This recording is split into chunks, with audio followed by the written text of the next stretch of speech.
Hey guys, we're back with episode 4 of StanceWorks Disassembled, and I've finally upgraded the camera and the microphone. So hopefully not only is the picture better, but the audio is too. Give me a little bit of time to get everything worked out. I've got to make sure that the mic's always pointed at wherever I'm at.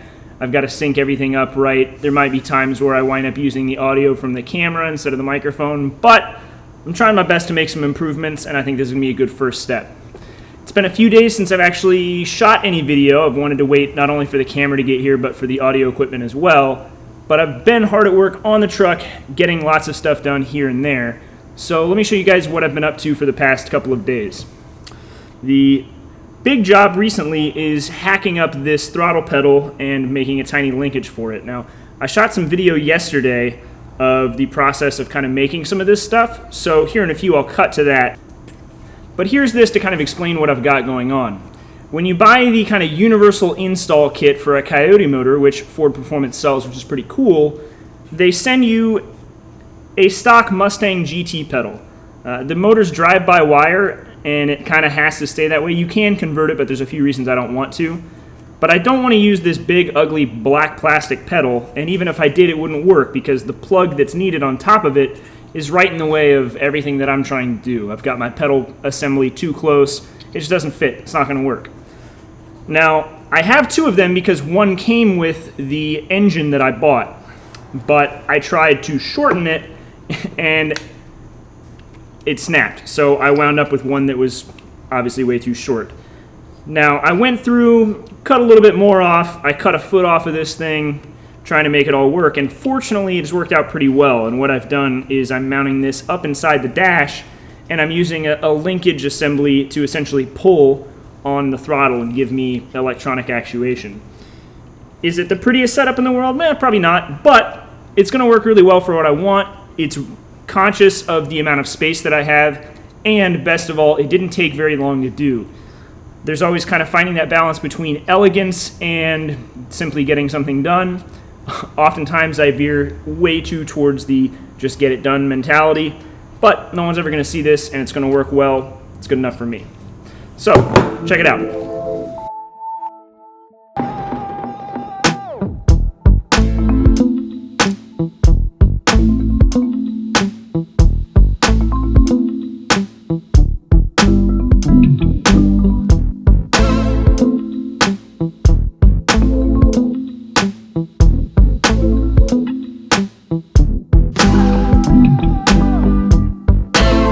Since the last time I worked on the truck, you'll notice that I've added some trussing to the upper half of the cab.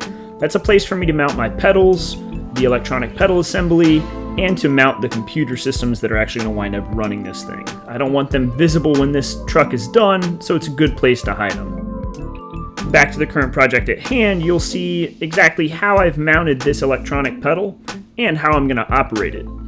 The linkage that I kind of demonstrated earlier operates this thing pretty smoothly, and I think it's going to work pretty well. Now, you'll also probably notice from the video that I've been making some progress on the dashboard. There's been a lot of aluminum work that, honestly, I'm not the greatest at, but I'm actually having a lot of fun doing it. Between all of the measuring for the rivets, punching holes, and making all the panels fit up at least somewhat well, it's been a really cool project trying to think 2 or 3 steps ahead at a time.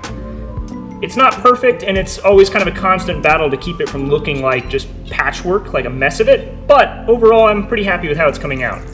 I've gotten a little bit more done on the back as well, some of the kind of fuel cell trimmings and details, and I think there's going to be a little bit more before everything's said and done, but it's coming along pretty well.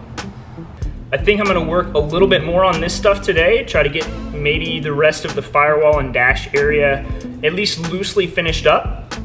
We'll see how it goes. The progress is always a bit slower than I think. What you see inside is a handful of days of progress, but it's coming along, and I'm excited to get the basis of the firewall done. From there, it'll just be finishing out the floor panels, and then the kind of interior of the cab will be largely complete, at least aside from the details. There's going to be a lot of hole punching, measuring, drilling, lots of this, but here we go. Here's a look at the firewall that I've been working on and the progress that I've made. As you can see, the passenger side is pretty close to finish up, so my attention's currently on the driver's side footwell. There's a long way to go and some panels to make, but it's coming along reasonably well. If I put the pedals in place, you can actually see just how tight everything's going to be, and so I have to make sure there's room to actuate them and for my feet to even be there in the first place. If I take the camera and drop down low, you'll see some of the more complex shapes that I've got to make, so I think I might save the hole on the left for last and focus my attention on filling the gap on the right-hand side.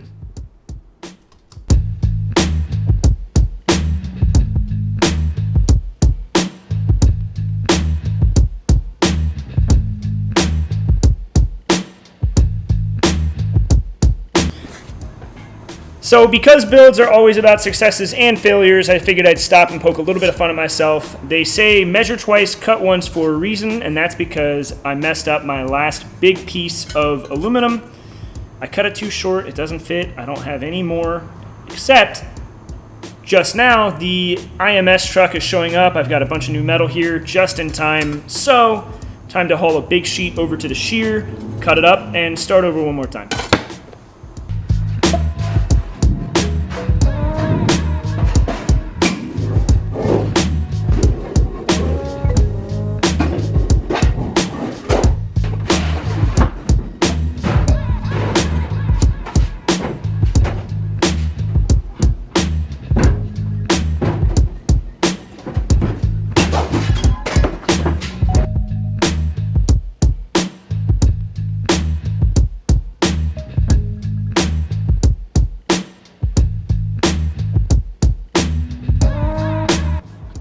So the template that I'm working on is finally done, and although it was a challenge to make, I think I'm kind of over the hill.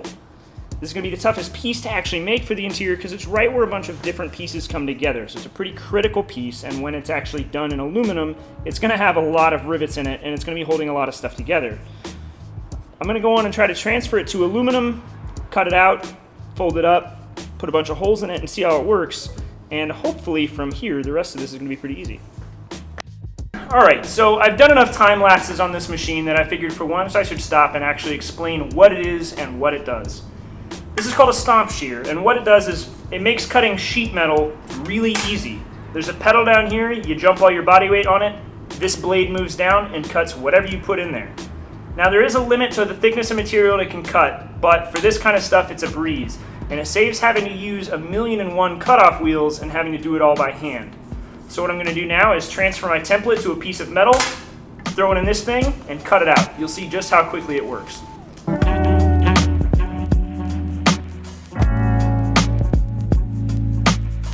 My outline is complete.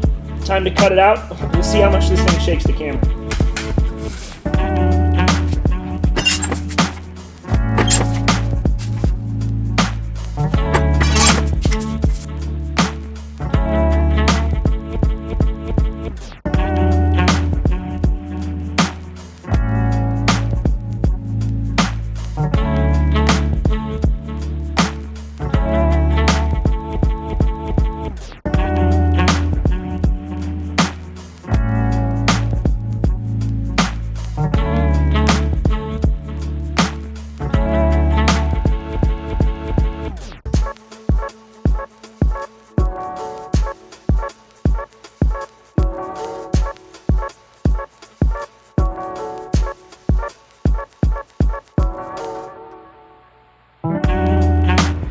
Alright, so forgive me for having to use the camera audio, but on this one I'm handheld for the moment. I figured I'd show a little bit of progress in the middle of what I'm doing so you can see a little bit more than just a before and after, maybe a part way through. It's worth noting that at the moment everything in here fits pretty poorly because nothing's bolted down, and I'm pretty loosely fitting up this piece, but check it out. So, if you can see down here, let me do a quick adjustment.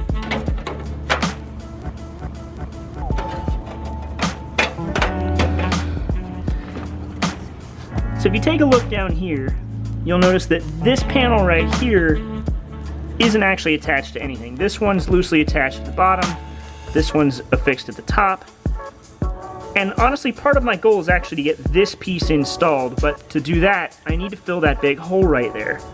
And so that's where the template I've been working on comes into play. And it's actually going to go in here like this. Now once it's all riveted, this gap in this corner will close up and everything will start to look a whole lot better.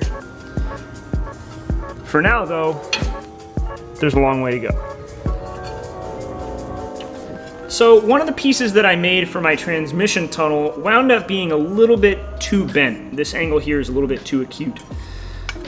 I want to unbend it a bit without destroying the panel, and so I figured I would share what might be a pretty obvious tip, but if you're unfamiliar with it, it's a good one to know. If you ever find yourself with a piece of plate or sheet metal that's too bent and you want to undo it a bit, take a piece of tubing and put it in the bend and put that in a press. Hopefully you have one. You'll need one for that. Simply press down on top of the tubing and you'll find that it'll unbend the sheet metal without deforming it, and it's pretty useful. So I'm going to try that and see if I can save this piece.